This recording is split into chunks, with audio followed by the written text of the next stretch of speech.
Selamat sore sahabat Bawaslu dan teman pemilih.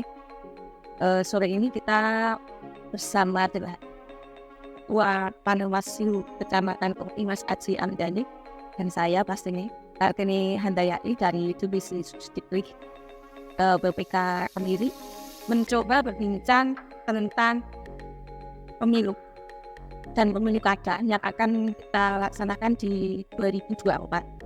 Nah, biasanya dalam pemilu ya kan Mas Aji itu mau nggak mau diakui itu tidak diakui bahwa politik uang itu pasti marah. Betul apa nggak Mas? Ya memang kalau kita mengamati di lingkungan kita di masyarakat itu bahkan kayak pemilu itu ya memang wayai bagi-bagi uang gitu setelah oleh kebanyakan gitu. Jadi dimaknai bahwa pemilu adalah pesta demokrasi itu betul-betul pesta karena menerima uang. Enggak, tapi kan kalau dari sudut pandang hukum kan kita tahu bahwa itu nggak boleh. Tapi itu kenapa ya? Padahal dari pengalaman saya kemarin melakukan sosialisasi pendidikan publik pada masyarakat itu kan ketika saya pancing bahwa itu pasti nanti ada yang datang nih minta restu terus bahwa ini itu diterima apa enggak, padahal mereka tahu itu adalah sebuah sopokan gitu. Mereka tahu itu suap dan itu sudah ada aturan jelasnya dalam undang-undang, tapi mereka menantikan itu untuk fenomena yang bagaimana Mas? Ya, kalau kita melihat konstruksi hukum ini terbaik dengan pemilu, kalau undang-undang pemilu itu kan yang kena sanksi ketika kampanye itu kan yang memberikan uang atau materi lainnya. Kalau yang menerima nggak masuk di undang-undang tersebut. Itu? Iya. Nah, sedangkan kalau di pilkada kan kena semua ini, yang memberi atau yang menerima. Yang menerima. Nah, kalau di kasus suap gitu kan KUHP hukum pidana itu kan juga masuk pidana antara yang memberi dan menerima. Tapi kalau di undang-undang pemilu sendiri yang dikenal sanksi itu peserta pemilunya. Baik pidana maupun administratif juga bisa kena itu. Itu pesertanya nih. Iya. Pesertanya dan tim kampanye ini apa hanya di peserta pemilu? Kalau di undang-undang pemilu itu peserta tim kampanye. Fenomena politik uang itu menjadi hal yang lumrah atau dilumrahkan dalam masyarakat itu ketika budaya Jawa itu kan ada bahasa ewuk pekewuk. Bahasa ewuk pekewuk itu yang kemudian diorganisir oleh partai.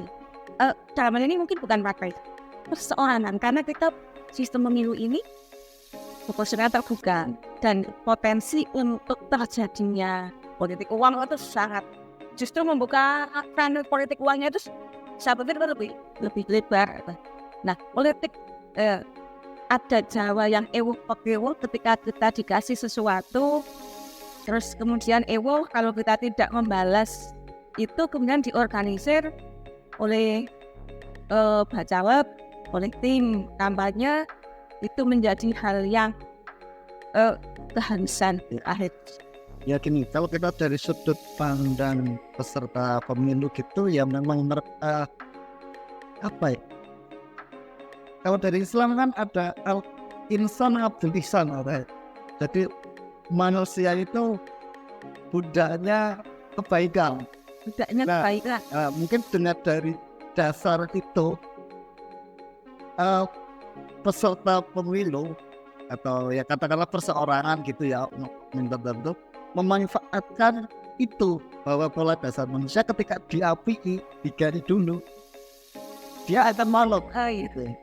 Nah, mungkin seperti itu cara berpikirnya. Tapi kita juga nggak bisa menyalahkan dari sudut dari pesertanya saja, karena masyarakat itu gelem gitu loh, dan bisa mempengaruhi mereka juga untuk memilih. Nah, itu ketika ini sebuah fenomena yang dilumrahkan loh ya.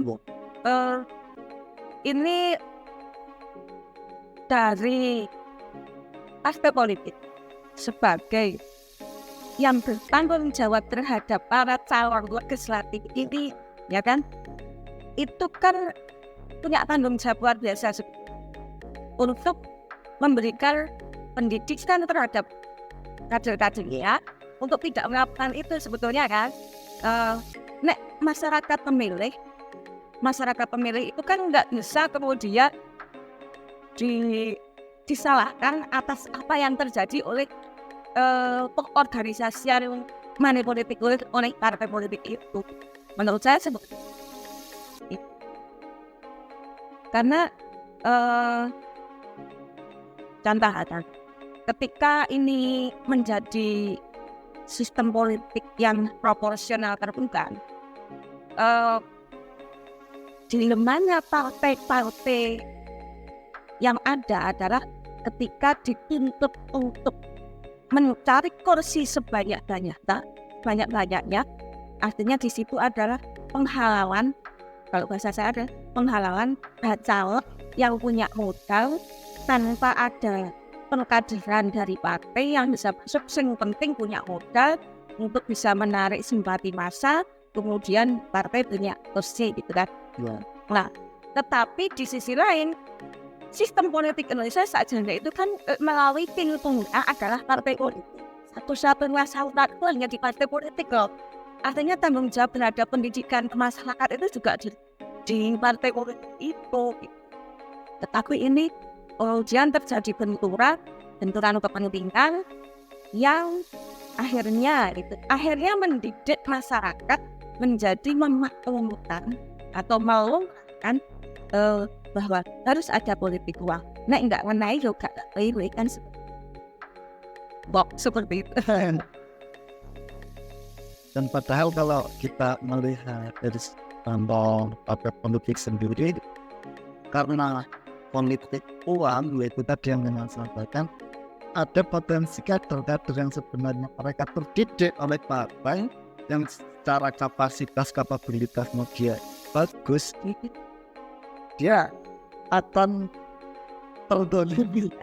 terdolimi oleh orang-orang yang bukan kader, bukan siapa-siapa, karena dia punya modal kapital, dia bisa langsung di depan gitu. Kenapa kemudian seperti mimpi ketika politik uang itu menjadi hilang gitu dalam kontestasi politik, bahkan di tingkat desa saja, di tingkat desa yang sekupnya lebih kecil saja itu justru jor-joran politik uangnya itu lebih besar, perputaran uangnya itu lebih besar, dan orang-orang itu tidak malu, istilahnya gitu ya, tidak malu untuk mengakui bahwa dia menerima gitu. Itu kan ironi menurut saya. Padahal dalam aturannya gitu, mereka tahu ini suap gitu. Aturan pidananya sekian gitu. Aturan dalam, kalau kita bicara tentang pemilu, undang-undang pemilunya ya gitu. Tetapi mereka tetap dengan sukacita menanti itu, padahal bahasanya itu pintu dibuka lebar-lebar hanya untuk menerima tim kampanye, salah satunya Mas Fajar.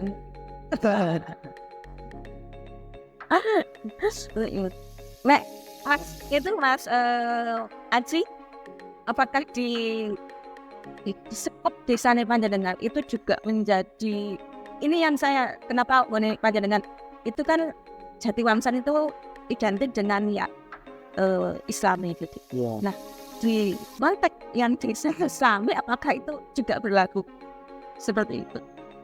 Ya, seperti kebanyakan yang kita tahu lah di desa-desa lainnya, meskipun basicnya apa gitu, kalau ada pelaku yang menggunakan itu, ya tetap itu cuma dan dilumrahkan. Iya. Itu karena memang nggak ada sanksi yang menjerat gitu loh yang menerima. Ya kecuali ya itu mungkin di undang-undang Pinsatra atau kasusnya dilarutkan ke KUHP itu bisa. kalau berandai-andai, seandainya nih, eh, regulasi tentang politik uang itu selain di undang-undang induknya, undang-undang pemilu itu juga ada turunannya gitu yang mengatur masalah politik uang itu. Salah satunya contohnya mungkin diregulasi terhadap penerimaan dana kampanye. Nah, Mungkin itu bisa terjadi ya, atau belum terpikirkan oleh teman-teman ini penerimaan politisi. Ya. maksudnya Ya, jadi kan kalau sekarang itu bahwa yang punya modal bisa masuk ke partai, terus jadi kader, kemudian nyalon, baru bukan kursi dengan cara itu gitu. Nah, kalau ada regulasi yang mengatur bahwa pengelolaan dibatasi. kalau yang di undang-undang itu kan yang baru pembatasannya itu di partainya kan menerima sekian juta, 10 juta itu maksimal gitu. Kemudian tapi tidak diatur terhadap bacalnya, pengelolaan keuangannya untuk kampanye itu kan belum diatur sepertinya loh kalau saya membaca seperti itu gitu. Dan apakah ketika pengakuan itu bisa menjadi alat bukti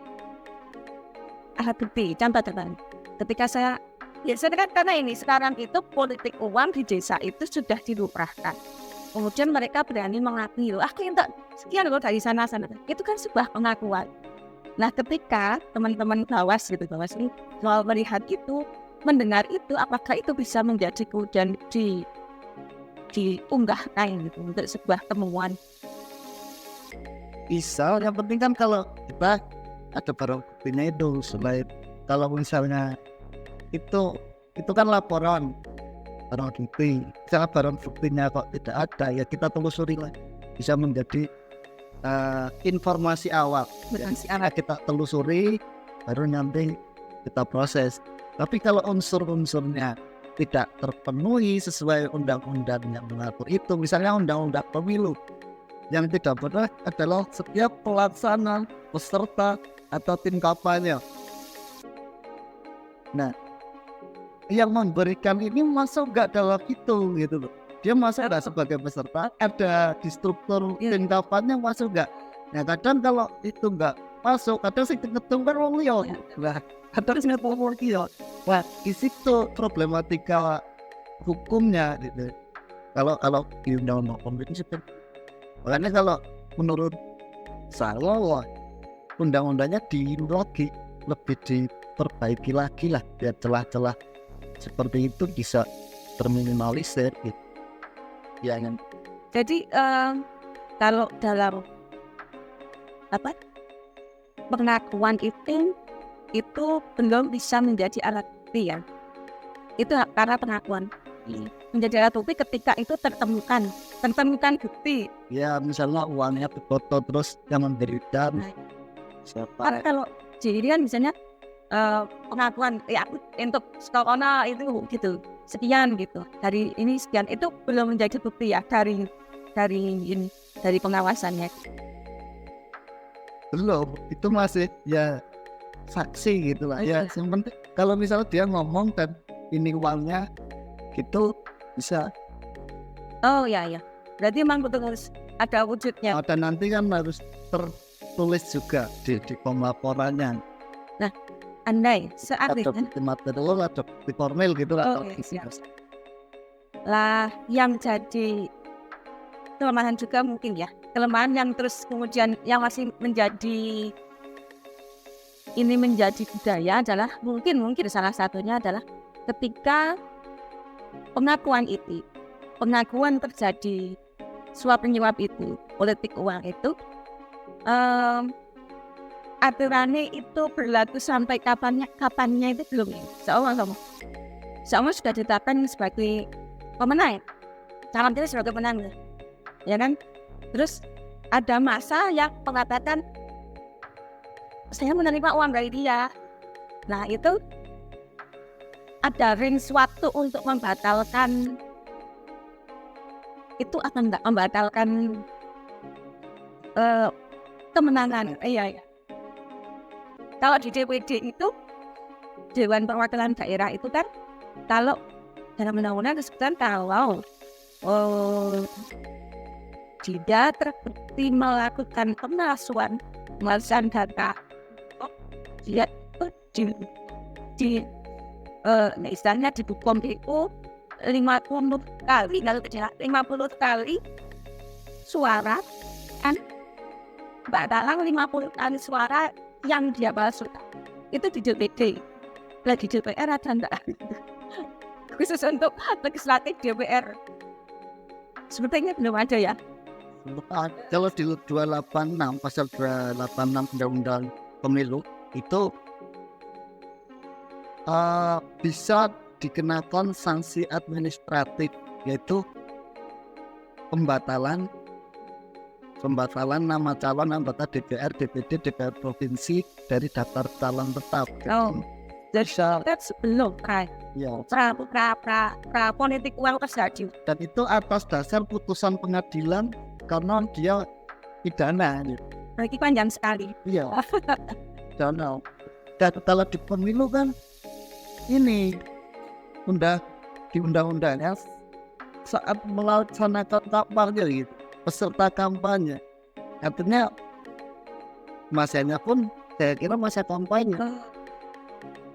Ya kalau di luar masa kampanye kita lebih ya kan sebelum kampanye belum ditetapkan sebagai calon daftar, dia masuk calon tetap atau belum. Kalau belum, apakah dia peserta kan belum tentu juga secara hukum gitu. Jadi kalau dia sudah terdaftar sebagai calon dan setelah penetapan calon tetap sampai ke masa kampanye kan selangnya nggak lama, 3 hari yo. Nah di situ biasanya yang bisa kita kenakan undang-undang pemilu terkait politik uang itu ya di masa-masa itu, misalnya itu enggak tersentuh lagi. Saya belum melihat itu. Itu mungkin jadi catatan ya untuk para membuat regulasi sini.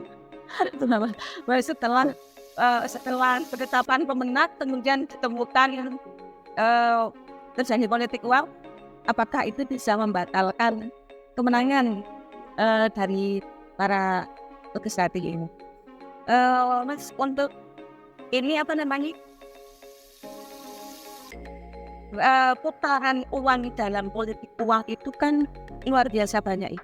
Karena dana politik katanya dana politik untuk jadi anggota DPR kabupaten saja itu minimal satu orang itu paling tidak itu 250 juta. Itu untuk jadi anggota dewan tingkatnya kabupaten. Berarti di atasnya itu berarti lebih ke miliar ya. Itu minimal 250. Itu minimal. Untuk jadi menjadi anggota dewan. Berarti kalau saya biasanya membahasakan ke teman-teman itu, dalam satu partai itu seandainya ada 10 bacalek dan mereka melakukan politik uang itu, berarti putaran uang yang diterima oleh masyarakat itu bisa menggerakkan ekonomi nasional gitu. Tapi gini Bu, saya juga kemarin sempat survei juga seperti apa sih masyarakat. Bukan saya survei, tapi saya cari hasil penelitian dari survei itu memang itu tadi yang dilumrahkan itu memang ada datanya. Ini termasuk dari lembaga pengetahuan dari LIPI 2019 itu 40% responden yang dilakukan saat pemilihan itu menerima uang dari peserta pemilu 2019 tetapi tidak mempertimbangkan untuk memilih mereka. Sementara itu 37% lainnya mengaku menerima pemberian uang dan mempertimbangkan si pemberi untuk dipilih. Jadi 77% untuk menerima yang 40% ya ditompol, ada yang seperti itu. Nah yang kita mengejar yang akan berpengaruh terhadap demokrasi yaitu ya dia memilih karena pertimbangan itu, karena dikasih uang maka dia mempertimbangkan untuk memilih itu berdasarkan uangnya gitu. Terus ada ini 83% survei tokoh, maka juga disurvei kepada tokoh. Ini angkanya 83% pemilih mempertimbangkan pemberian uang, barang atau jasa dari 83%. 83% tokoh. Kalau masyarakat 37%. Ini yang dilakukan oleh LIPI 2019. Kalau Indobarometer itu angkanya 19 sampai 23% menunggu politik uang. Menunggu. 19 sampai 23%. Carta Politika ini angkanya lebih tinggi lagi 58,2% toleran terhadap politik uang. Ini LSI 77% pemilih menganggap wajar dan sangat wajar ya terjadinya politik uang 77%. Jadi melihat gambaran dari hasil survei ini ya saya kira bahwa pemberantasan politik uang itu ya tidak cukup diperbaiki dengan regulasinya saja, dengan undang-undangnya saja, tapi kemudian kita perbaiki bagaimana ya saya itu tahu di penegak hukum teman-teman kita sebagai pengawas pemilu kapabilitasnya, kemampuannya juga kita terus menyesuaikan terhadap bagaimana perilaku mereka, modus-modusnya seperti apa. Dan yang paling penting ya itu tadi budaya hukum di masyarakat kita benahi gitulah bareng-bareng. Jadi cuma hukumnya saja, penegaknya saja, tapi perilaku masyarakatnya, cara berpikirnya juga kita pelan-pelan ikut mengedukasi. Iya. Tanggung jawab penyelenggara. Iya. Jadi nggak cuma ini itu saja. Karena menurut saya ya politik uang itu adalah selain pembodohan ya nek absurd banget nek bilang itu pembodohan ya, tapi itu nek secara nyata itu adalah menurut nek bahasa saya adalah pengkebirian hak politik rakyat sakjane gitu. Kalau teman-teman pemilih itu sudah menyadari bahwa politik uang itu adalah pengkebirian. Mengapa begitu? Karena dengan kita diberi uang dan kita punya ewek untuk memilih pemberi uang, itu kan kita sudah tidak sesuai dengan asas pemilu yang bersetuju itu. Artinya kita sudah terintervensi untuk menentukan wakil kita, untuk menentukan pemimpin kita. Ya, dan ini ya karena tadi pengaruhnya adalah uang, bukan seberapa kapabel ini calonnya, calon pemimpin kita bukan berdasarkan kebutuhannya Ya. Karena tadinya uang ya akan berpotensi orang-orang yang terpilih ini nggak sesuai kebutuhan gitu ya. Maksudnya jadi apa ya, bisa jadi nanti kan mereka harusnya caleg katakan legislatif itu kan menyerap aspirasi masyarakat. Iya. Kemampuan itu apakah dimiliki itulah misalnya orang dia berantakan bukan dari kapasitas itu tapi karena punya modal gitu. Nah yang dikhawatirkan tercederai ya di situ. Jadi yang jadi akan berpotensi bukan karena kemampuannya terkait regulasi, public policy, tapi ya karena punya uang itu. Berarti ada ini ya, bukan tidak sepakat sebenarnya, tapi lebih ke sakjane mampu atau tidak gitu. Ketika public figure gitu ya, yang artis lah bahasanya gitu.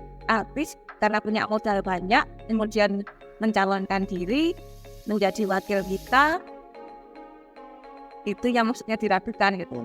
Salah satunya itu meskipun tidak mengecilkan kemampuan mereka gitu ya, atau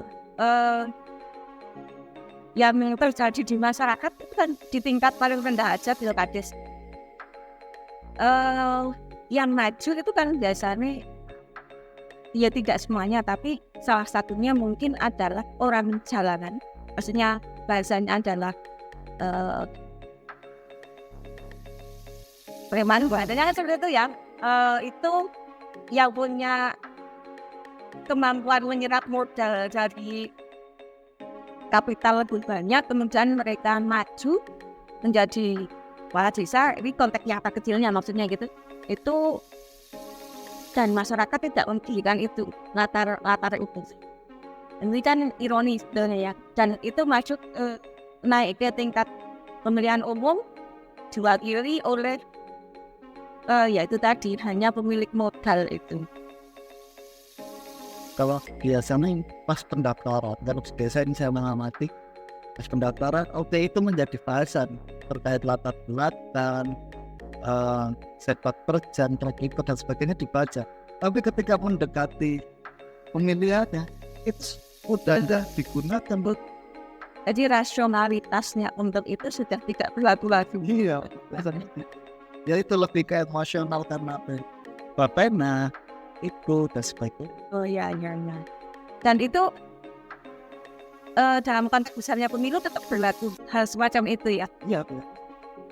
Karena pokoknya karena aku juga kalau di pemilu saya lihatnya gini, mungkin kalau track record dan sebagainya malah nggak begitu dibaca. oh gitu. Ya lebih ke itu karena yang datang inilah kalau lewat ketika yang datang kepada pemilih, misalnya saya milih dan informasi terkait calon si A, calon si B, visi visinya atau maunya mereka kan biasanya ini nggak lebih dari 5 kata ya, paling 3 kata ininya wacananya, bahasanya maju berjuang apa gitu tagline-nya. Lebaran yang kita tahu gambar sama tagline-nya gitu loh yang datang. Nah kebetulan di masyarakat kita yang datang uangnya, akhirnya uang dijadikan pembanding ya uangnya gitu. Nah mungkin kalau teman-teman dari bakal dari calon bisa mendatangkan visi, adu pemikiran, adu prestasi gitulah. Misalnya pengen Purworejo maju, caranya gimana gitu kan, dan itu bisa jawab dan diadu pikirannya. Nah mungkin masyarakat akan membandingkan itu gitu. Tapi karena sampai sepemahaman saya ketika itu di masyarakat itu nggak datang, dan yang datang uangnya, ya mungkin itu juga yang menjadi faktor pengaruh kenapa pemilih akhirnya yang dijadikan standar adalah uang gitu. Mungkin seperti itu. Nah, kalau yang sudah pernah terjadi ketika salah satu calon itu tertangkap membagikan baik itu sembako ataupun uang, tim kampanyenya maksud saya tim kampanyenya itu apakah sudah langsung ada penindakan atau memang harus yaitu tadi lewat pengadilan, pembuktian dan lain sebagainya, itu yang prosesnya panjang yang pasti masyarakat nggak mau tahu itu gitu secara pendidikan politiknya. Kalau kemarin Purworejo yang terjadi itu kan sampai ke MK ya Pak Fajar. Sampai MK pembatalan. Wow gitu ya. Ya jadi panjang itu. Dan itu tapi jarak ke putusan dari penemuan itu pasti panjangnya jauh gitu. Iya.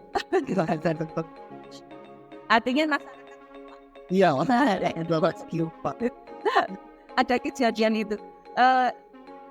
Bukan cuma masyarakatnya, calon pelayan lain juga lupa ini kan ada tetap mereka menjalankan misi itu gitu, misi berhari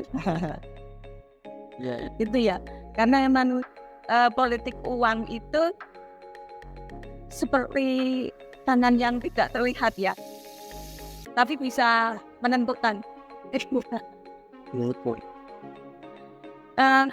Kalau ini apa namanya di pemilihan umum ini putaran untuk money politiknya itu kan lebih besar ketika pemilu kada ya.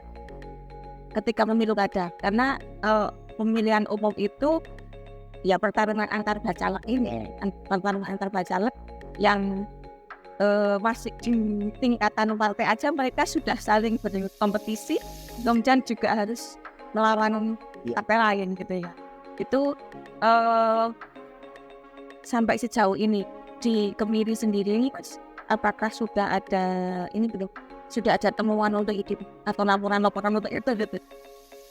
Untuk pemberian uang secara langsung atau itu belum. Cuma saya dengar-dengar yang ada yang udah mulai menjanjikan atau memberikan materi apa gitu ada. Tapi yang kita kesulitan untuk ketika mau kita jadikan informasi awal untuk penelusurannya kadang untuk dijadikan saksi ini susah juga orangnya.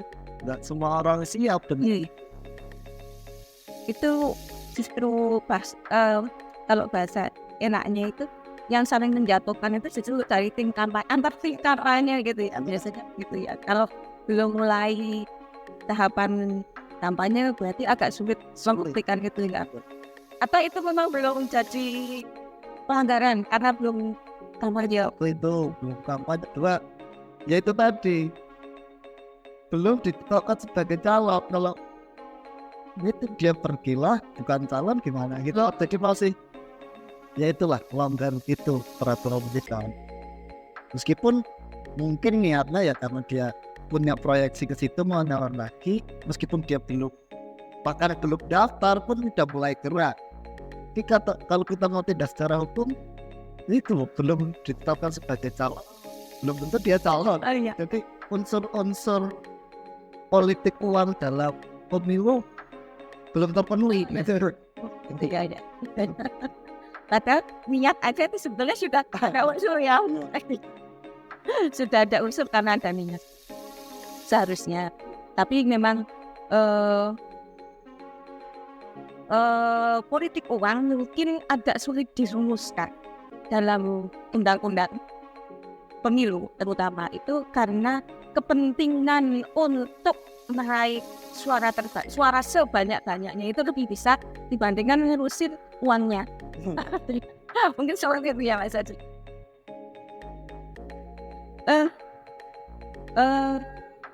Ada tambahan nggak Mas? Luar mungkin cukup ya karena politik uang ini sangat kompleks, perlu suara bareng, perlu ya itu tadi yang sudah saya sampaikan, nggak cuma dari penegak hukum saja, bukan hanya dari konstruksi hukumnya aja, tapi kesadaran masyarakat juga. Ayolah, ini berdampak terhadap demokrasi kita. Kita bareng-bareng kita hilangkan itu, kita beratas itu bersama-sama. Kalau dari hukumnya saja, kalau masyarakatnya masih mau dengan itu ya kita susah.